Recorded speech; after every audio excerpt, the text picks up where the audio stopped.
Good morning, everyone. We're going to start. People are coming in. Just come in, and if you want to grab coffee, get some snacks, and then join in any table. It's free seating. There are still 3 seats over here, so don't be shy. If you want to, you could come up to the front. I feel like we're back in school. Nobody wants to sit in the front. First of all, thank you. Thank you for coming to our very first parent session for this school year. It's great that you all found the way to the MPH. We've had a fantastic start to the school year. I'll delve into that and I'll talk about what's been going on for the first few weeks. But before I begin, I would like to introduce our ES admin team to you all. I know we're scattered throughout. David Haas, our elementary school principal, he is unable to join us today. He's called away for a family emergency. His mother is in critical condition. He sends his regards here, but he has to take care of his family right now. So my name is Lisa Wan. I'm one of the deputy principals that support our students at SAS. I primarily support kindergarten and grade 1. And then I'm gonna let Amanda introduce herself. No order. Good morning, everyone. It's great to see you this morning. My name's Amanda Wood, and I support grades 3 and 4, as well as our support services program in the elementary school. Good morning, everyone. It's lovely to see you all. My name's Susan Shaw, and I work mainly with grade 5, as well as our Centre of Innovation teams, which includes the library, our technology and innovation coordinators, it's a bit of a mouthful, as well as our STEAM team and our art teachers. Hi everyone, my name is Jeff Scott. I'm one of the elementary school deputy principals. I support most closely our 2nd grade students and working with their families. I also provide support to our physical education team and programming, as well as I provide support to the world language director in support of our Chinese and Spanish programs. In a moment, our deputy for the ELC will be here, Joe McElroy. Walking through the door right now. How about that for timing?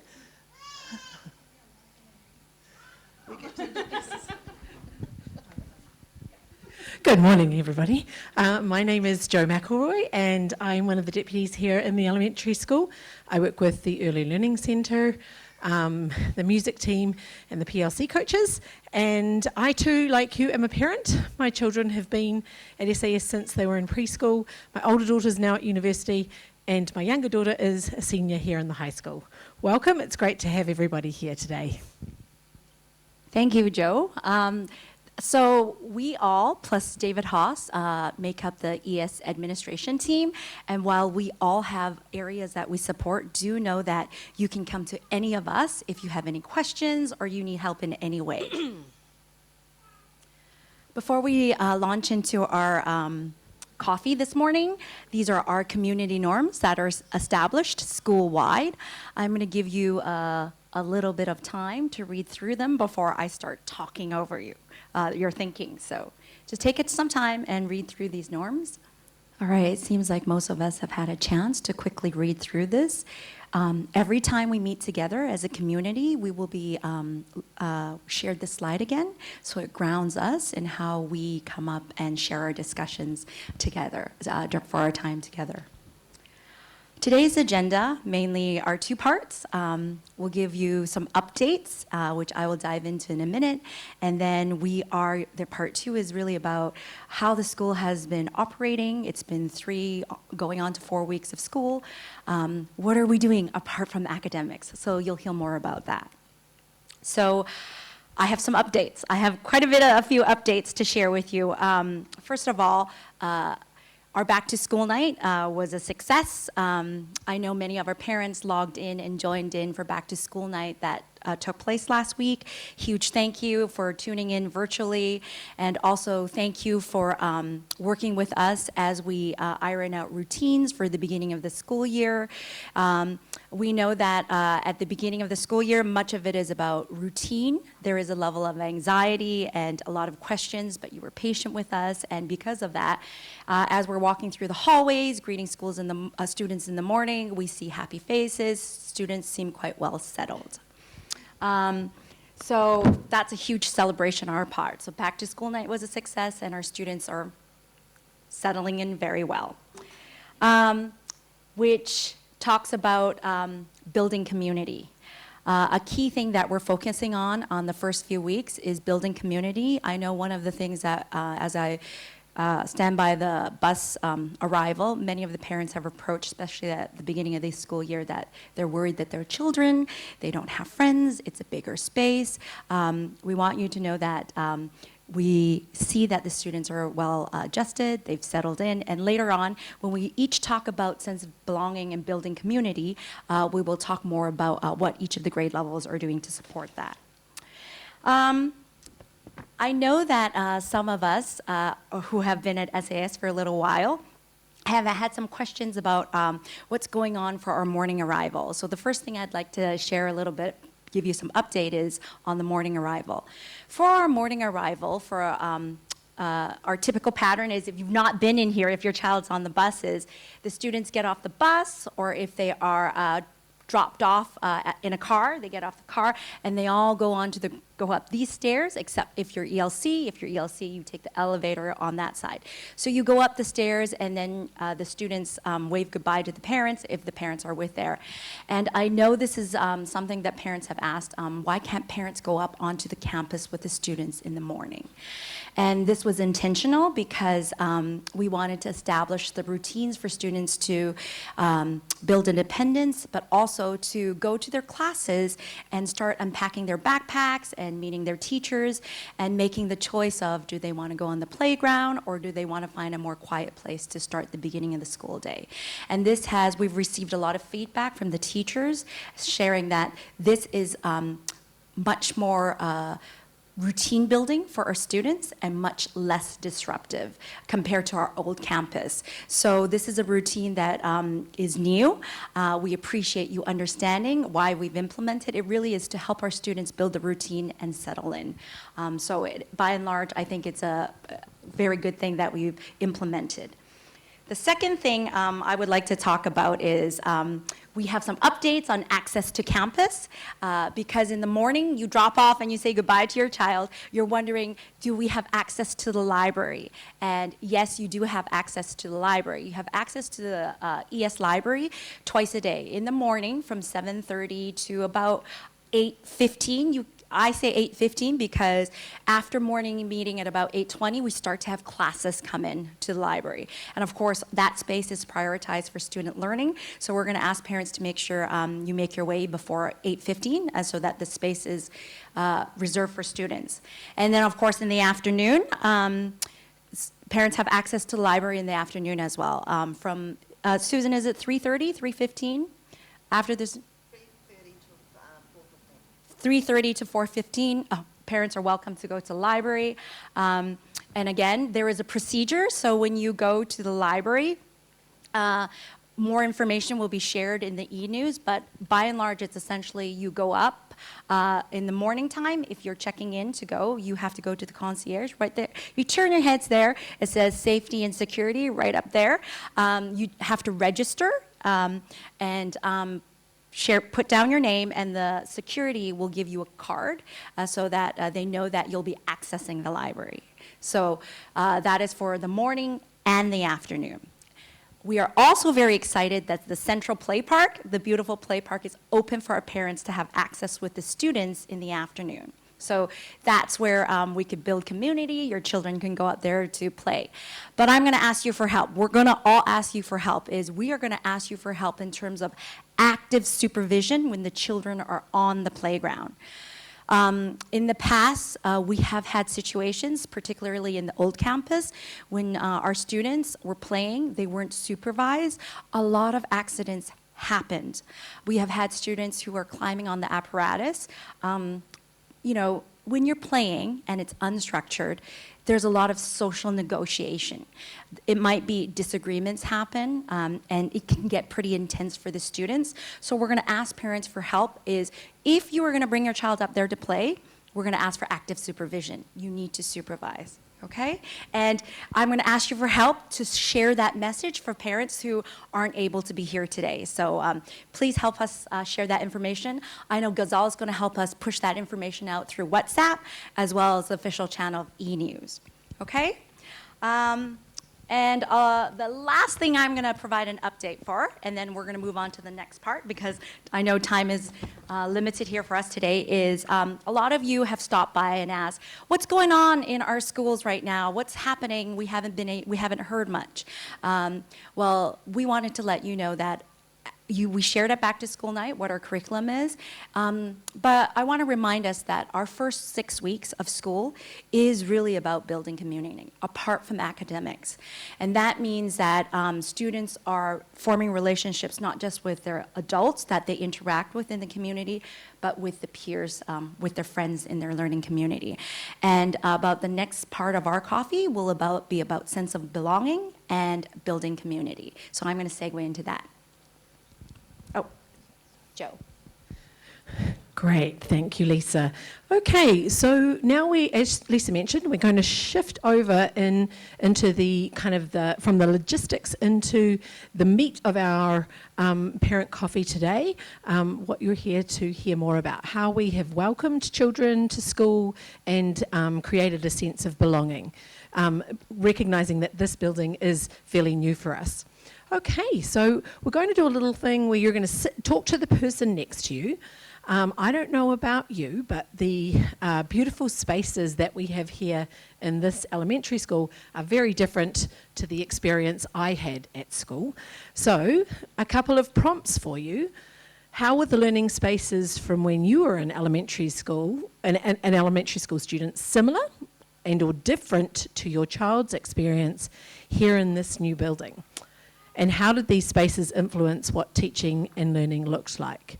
One of the other things I'll just say before we get you to have a chat to the person next to you is we know that we've got many new families here coming into the school this year, and we've also got many returning families. So this is a great opportunity for us to sort of anchor today's presentation in how we set up the school year and how we're thinking about these beautiful spaces. So turn and talk to the person next to you. What was school like for you, and how is it the same or different to what you experienced and your child is experiencing? Morning, Miss Joe. So I could share from my third grader's experience that he loves the new spaces. From both a teaching, learning, and play perspective. All he talks about is central playground, the shared classrooms where he can see his other friends. So that's been heartwarming for me as a parent. Can I share a little bit as a parent? Okay. So it's been a little bit of an adjustment for me, probably more so than Remy. Finding the different spaces has been a little bit complex, and actually gaining access.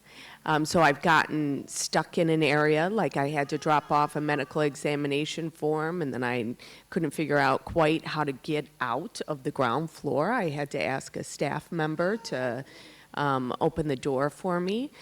So that was a little bit challenging. And then I just have a question about IAs, but I can ask that at the end if you want. Okay. Thank you very much for sharing, Eve.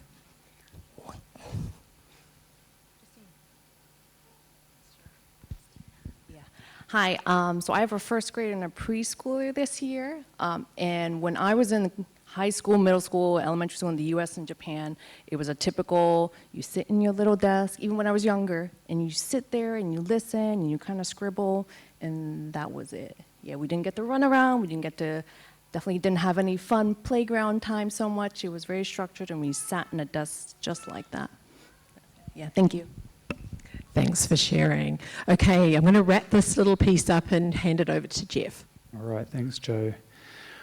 Okay, so one of the key features of this new building is learning communities. You likely have seen in our communications from the school, that phrase, or that term, learning communities. Maybe your students, your kids have mentioned my community.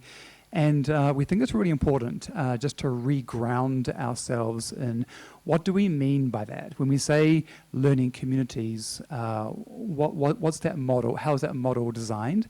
And then what is the intent or the goals of those models? So even if you are a returning family, we hope you find this helpful to return to the vision behind the communities. And if you're new to SAS, this will provide some more context.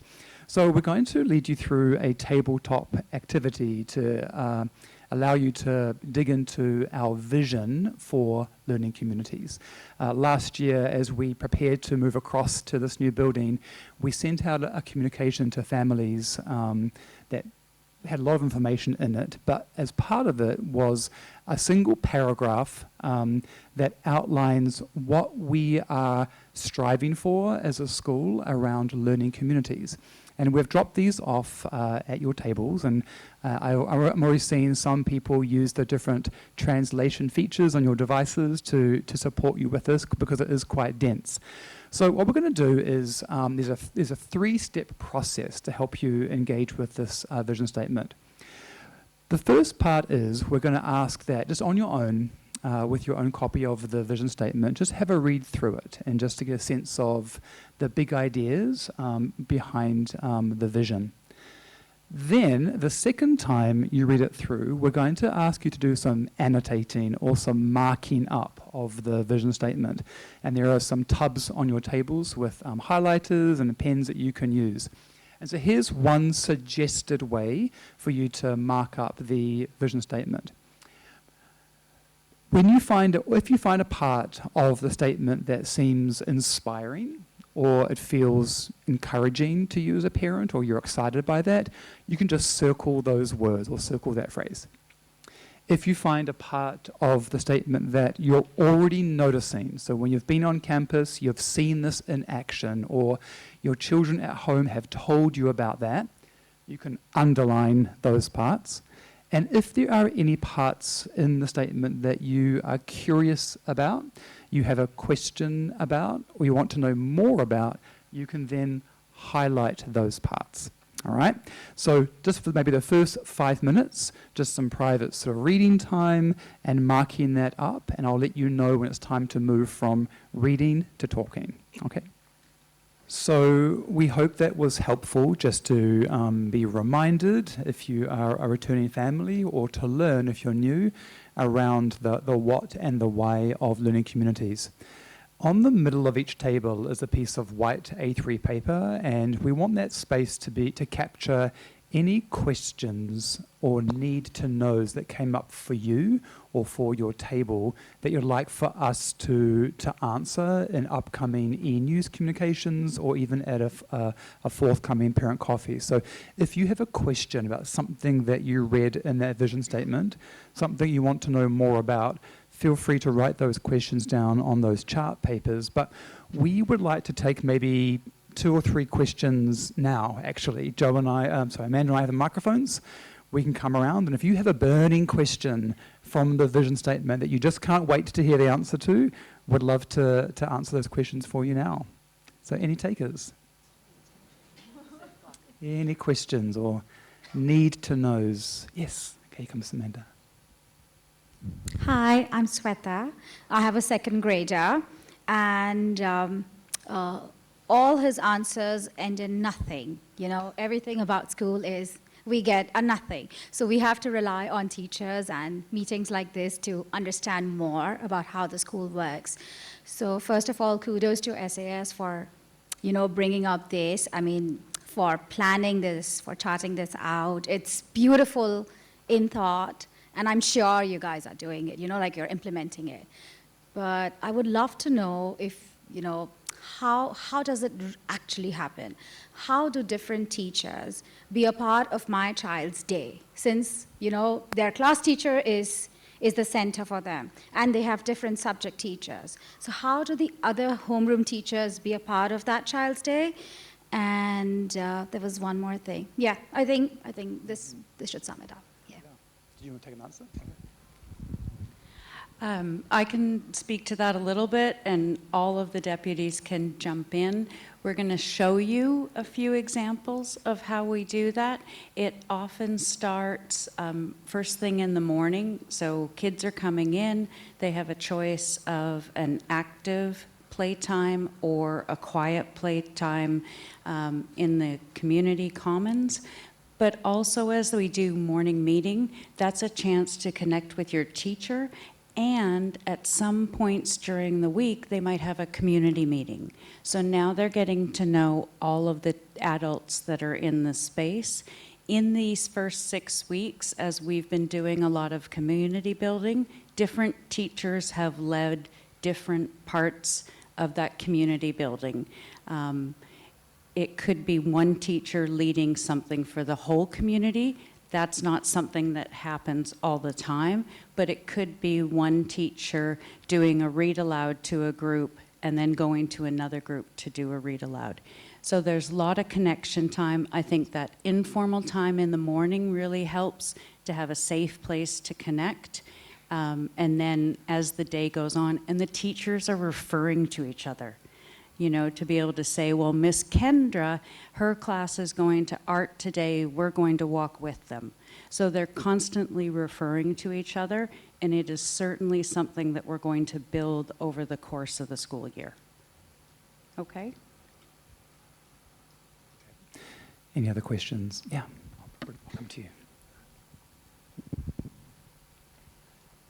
Hi, yes, thank you. I love all the collaborative learning spaces. I think everything you're doing here is wonderful. It's actually a question my son had.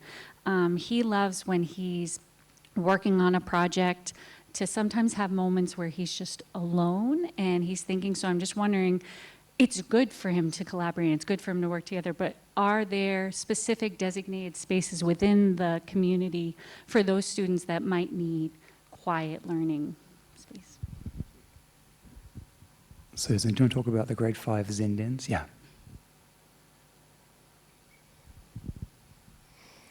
That's a great question, because even as adults, we know that there are times when we just want to be alone to do our work or to just reset.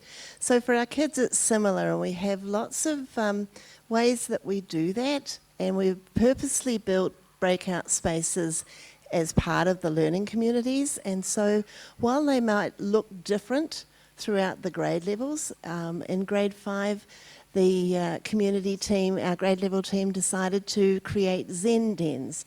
And so one of the breakout spaces is deliberately set up with some bean bags, a lamp. It's a little quieter in there. There's space for around 6 to 8 students, depending on who might want to be in there. Kids might go in there to read during independent reading time. They might go in there just to do an activity. They might go in there if they feel like, actually, this has become a bit much. I just need a little bit of time to reset. And so they make choices about coming in and out of those Zen Dens. There's a window into them, so we can keep an eye on kids and make sure that they're still safe while they're in there. Also, the communities are large. When you get a chance to tour a community, and the school is organising tours for interested parents, then you'll see that there's lots of opportunities within the layout of a community for a child to find a quiet space. Some of those spaces are outside on the terraces linking some of the communities, and some of them are just simply within the community commons area, which is quite spacious. Some of the learning spaces themselves have little nooks or little crannies that kids like to curl up in when they're doing an independent activity or when they just need a little bit of quiet time. We also have quiet time built in every day for children. When they come back from usually their lunch recess, they'll have some time in class where they get to choose what they're working on, and they do that, and it's set up to be just specific quiet time to reset after the hustle and bustle of recess. All right, maybe we have one more question over there. I just want to ask, how do you protect the children's personal belongings? Because recently it happened to my younger son. His snack box was missing from his cubby. Until, well, the teacher helped to look for it. The first snack time, after the first snack, he put back to his cubby. But the second snack time, it was lost. And it turned out it was in the garbage. Some students just, I don't know if it's a bad joke or it's intentional, it's just pure bully. But it's really scary to think of it as, if he's, because the cubby is exposed to everybody's access. What now is thrown into the garbage, they found it until some other kids finished their snack and then the teacher threw away the garbage. They opened the trash can and saw it was there. But if his lunchbox was tempered, the food was tempered, there was like the food control issue, and also I thought it was an isolated case until some other parents told me that his son's hoodie was magically disappeared from his backpack. It was in the cubby. So I'm just my son was really certain that it was none of his classmates did it because they were really close, and nobody would temper that, and I wouldn't want to make that bit the joke. But the cubby right now is really just open to everyone. So how are we going to protect that? Thank you for asking that question. Funny enough, I have inside information about that. Having our cubbies outside is not new. It's not because we moved into this new building. It has always been outside. It's to maximize the learning space inside the classroom.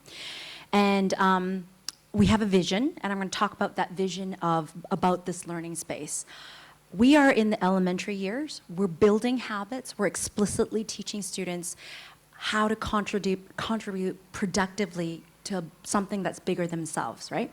Bigger than themselves in a society. Part of that means there are rules, there are laws, right, in society you have to follow. And when you're younger, you can call them school rules. Those are the expectations. And so we are building independence that the expectation is this is our community. It's not just your class, it's our class, our school. It's our responsibility to take care of everything. And to your point about the cubbies being outside, I don't want to share too much because it has to do with individual students, but it is someone within the class. So it's not somebody outside who's being malicious because it's unguarded and they're going to destroy or tamper. So I think that situation has been escalated, it has been resolved, but all these years, this is rare. Does it happen? Yes, because these are students. We're teaching them so that this is public property. You have to be civic-minded and you have to take care of things. So yes, we're aware of the cases, the two, by the same student, by the way, but I'm not going to share too much so that you know that it's not because the cubbies are outside. It's because it's our job to explicitly teach them. So when we go on and talk about the individual grade levels, I will talk a little bit more about how that looks like for the younger grade levels. As we want to build up to that autonomy that Susan said, we want students to be able to recognize themselves as a learner. Oh, I need to go to the Senden so that I could focus. But that doesn't just happen. We explicitly teach our students skills, and we're going to talk a little bit more about that in a second. Okay, so again, if you have any other questions, feel free to jot those down on the white posters on the tables. We'll move along, and I'll hand over to Susan.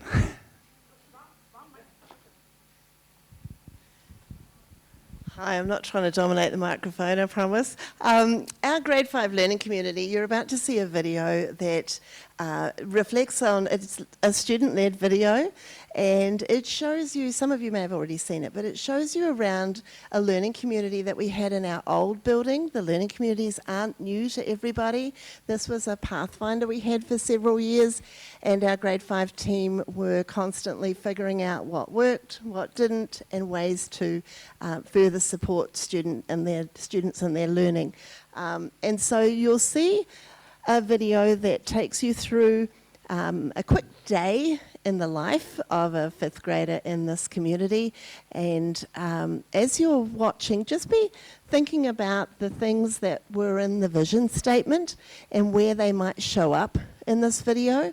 And then after this video, we'll have another one that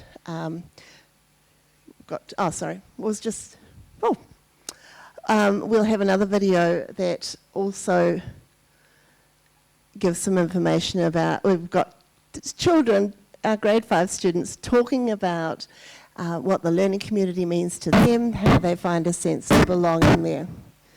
So hopefully we can figure this one out first.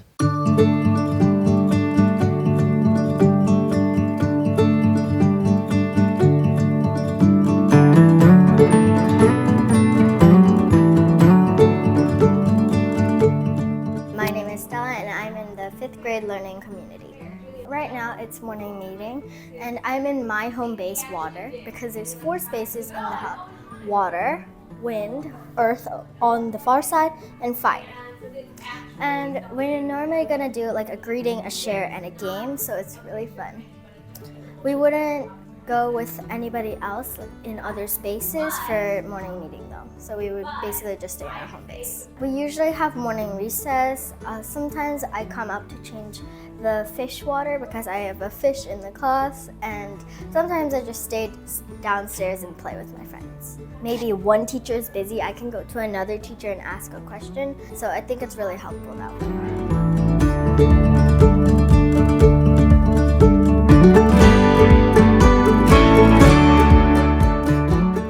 Right now it's fire maths because we're in the space of fire and we're doing math as a group basically. And we get to interact with different students and different teachers. I like it because you can interact with different people. In this learning space we normally just move around a lot in the hub because it's really big, and then we do all sorts of subjects with different people.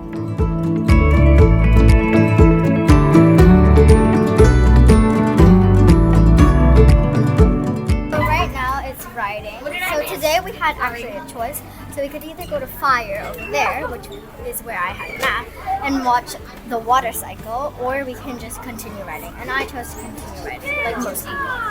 So the difference between being in like a traditional classroom versus the learning community is that the learning community is fully made out of glass, and it's basically 4 classes combined into one. But if it's writing, then we come to our designated areas.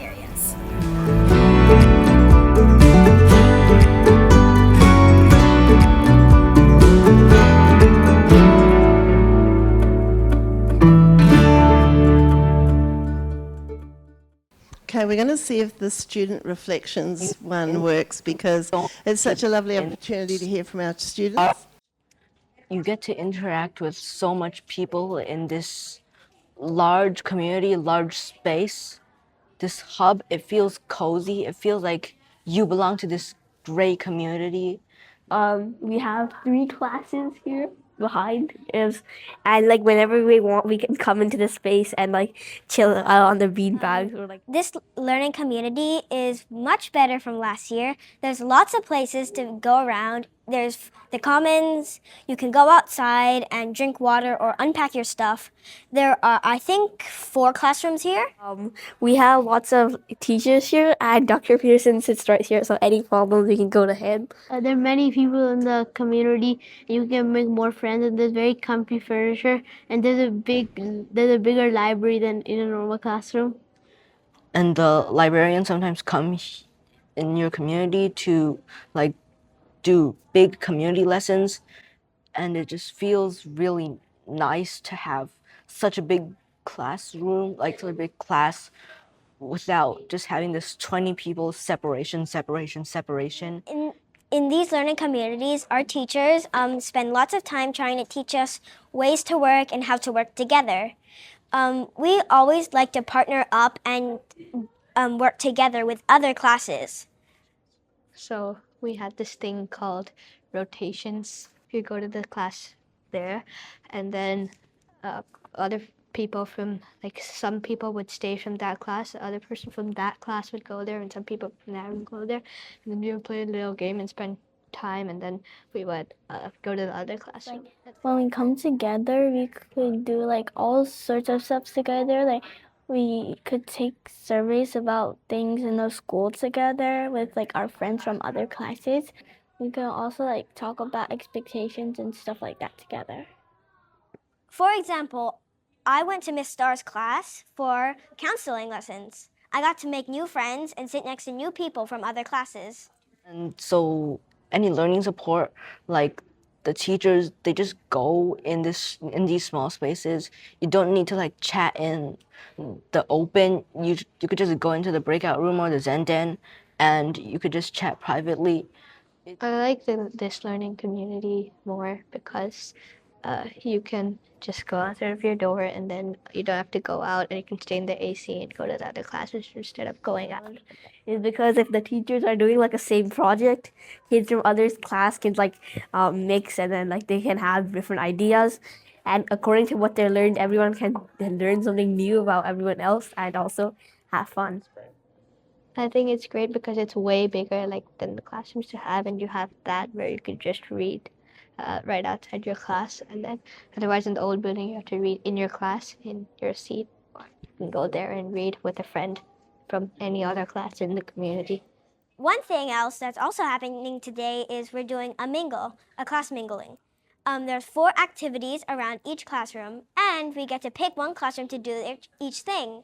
The place that learning comes from is where people work together. They learn from each other.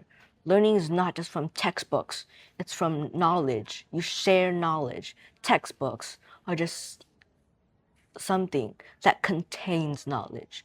The main knowledge comes from the human.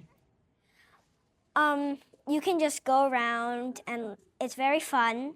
There's lots of places to do, lots of places to sit, books everywhere. It's just a very nice place for you to sit, read, and listen to what your teacher's saying or make new friends here, because this is just such a big place to be because it's very nice and cozy, and I like the air conditioning. So we had a great question about how does community actually happen? And we're going to show an example from each grade level. But really, when we're talking about that vision, when we're talking about the beginning of the year, it's about how do we create belonging for students so that they know this is their safe place to start the day. How do we build connection, and how do we build then community? And so if we go ahead to the next slide.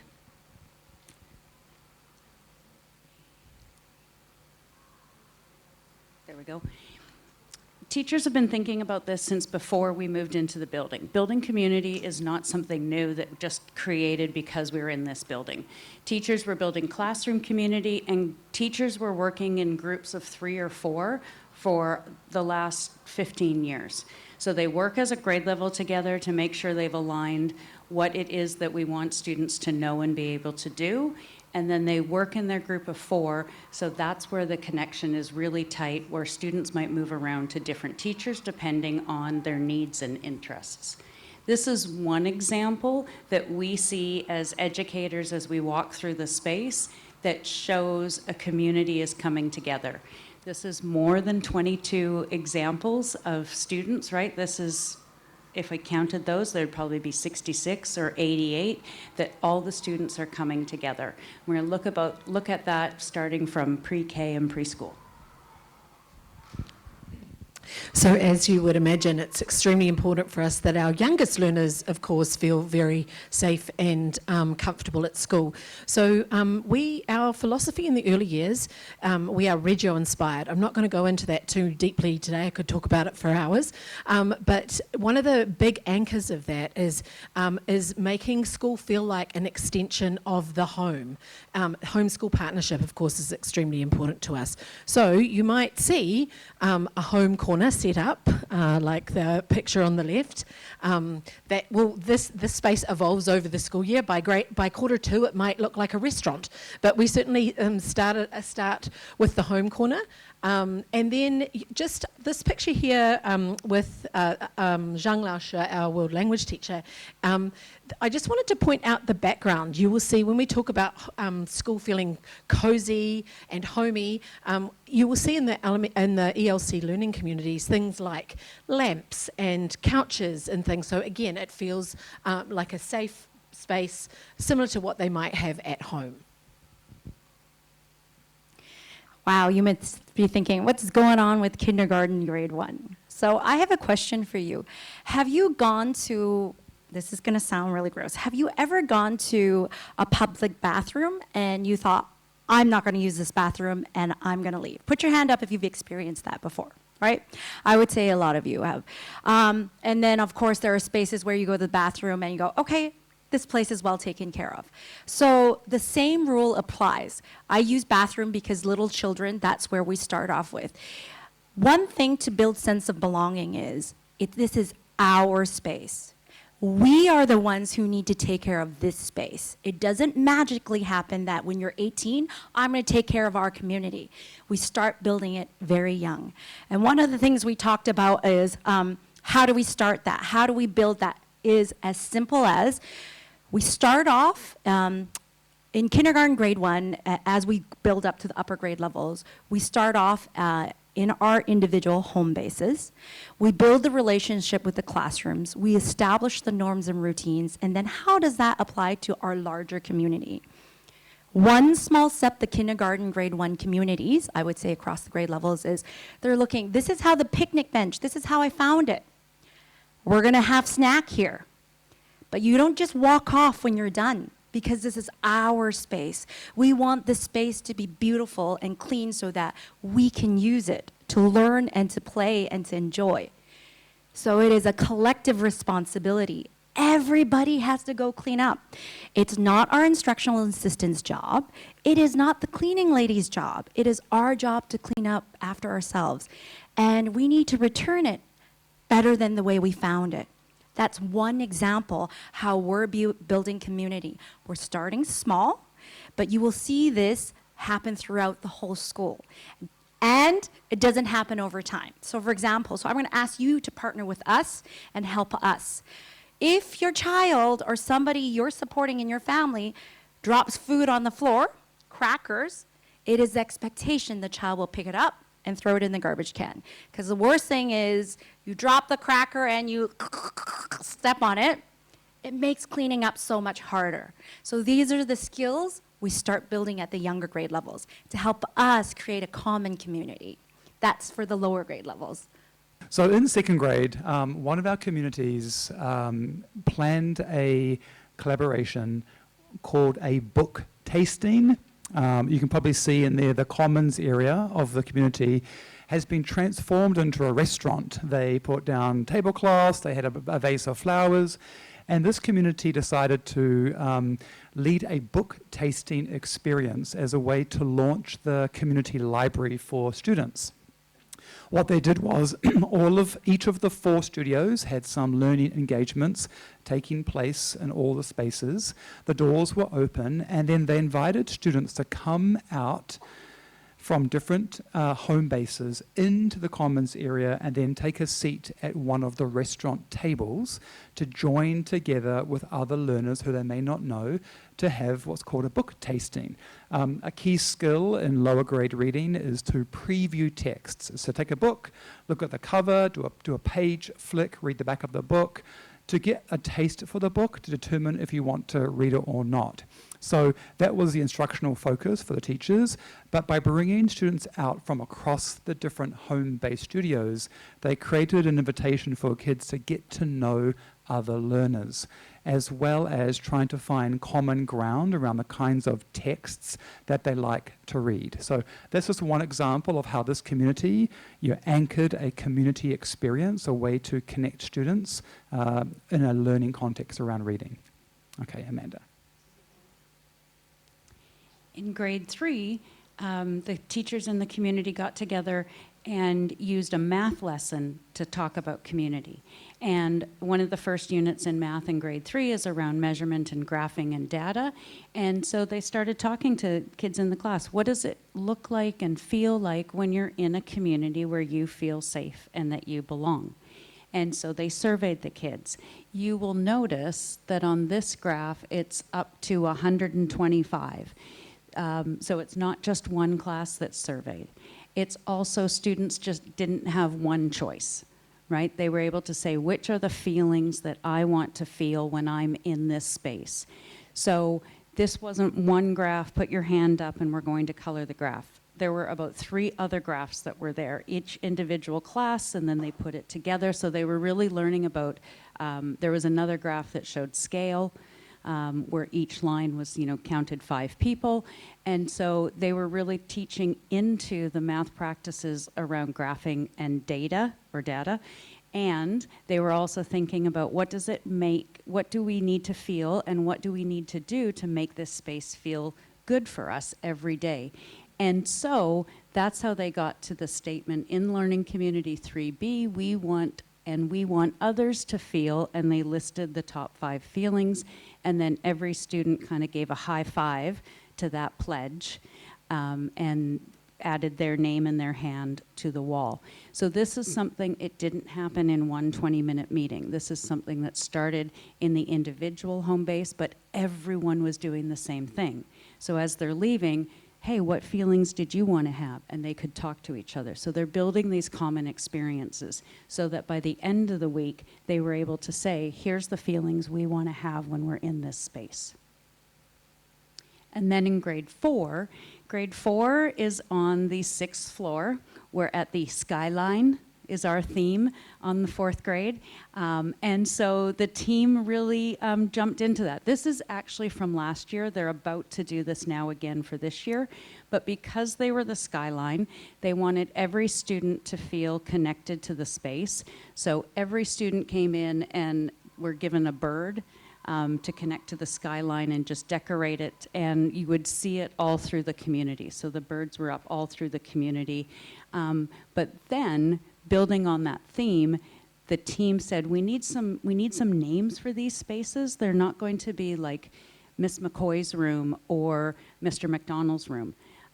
We want the community to decide what we're going to name these spaces. And because they had the connection to Skyline, the kids picked different birds of Singapore. Like I said, this was last year. They're about to do it again. It could be a completely different theme. They may pick skyscrapers of Singapore. They'll try to connect to that Skyline theme again, but the kids will have a say, so they're deciding how these community spaces are named. So similar to grade 4, this was an activity we did last year as kids were just moving in and starting to get to know each other in the learning community as an end-of-year activity, because we moved in April. And so everybody traced their hand, they put their name on it, they put something that they were excited about to be in this community, and they also decorated it in a way that represented things that were important to them. So you might see some sports activities, you can see a piano keyboard in the middle there with the red hand. And so once the students had shared all of those, they were all put up for display within the community and remained there for the rest of the year. So that's one way that we did that. And unfortunately, due to time, we decided we wouldn't go back to try and do the videos. We will send those out to you later.